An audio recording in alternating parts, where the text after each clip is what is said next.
మృతదేహంపై ఉన్న బంగారు ఆభరణాలను దొంగిలించిన ఘటనను గుంటూరు జిల్లా కాకుమను పోలీసులు చాకచక్యంగా ఛేదించారు. ఎస్పీ వకుల్ జిందాల్ ఆదేశాల మేరకు ప్రత్యేక దర్యాప్తు చేపట్టిన పోలీసులు అలాగే నిందితురాల్ని అరెస్ట్ చేసి సుమారు 6 లక్షల రూపాయల విలువైన బంగారు ఆభరణాలను స్వాధీనం చేసుకున్నారు. ఈ కేసు వివరాలను సౌత్ డీఎస్పీ పూర్ణచంద్ర వివరించారు.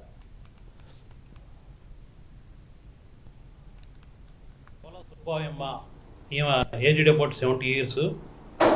ఈమె పత్తిపాడు మండలం చెందింది. ఈమె తన తమ్ముడైన దేవిరెడ్డి సుబ్బారావు వాళ్ళ ఇంటికి అతను చనిపోతే చూడటానికి వెళ్ళింది 12/7/2026. అదే రోజు మరుసటి రోజు ఉదయం చనిపోయింది. చనిపోయిన తర్వాత మనవడు ఫోన్ చేస్తే ఈమె శవాన్ని తీసుకొని వచ్చి దహన సంస్కారాలు చేశారు. తర్వాత ఆ ఒంటి మీద ఉన్న బంగారం కనిపించలేదు. దాంతో ఈ మనవడికి అనుమానం వచ్చేసి వాళ్ళందరినీ విచారిస్తే ఇంట్లో కూడా వెతికి చూసుకుంటే కనిపించలేదు.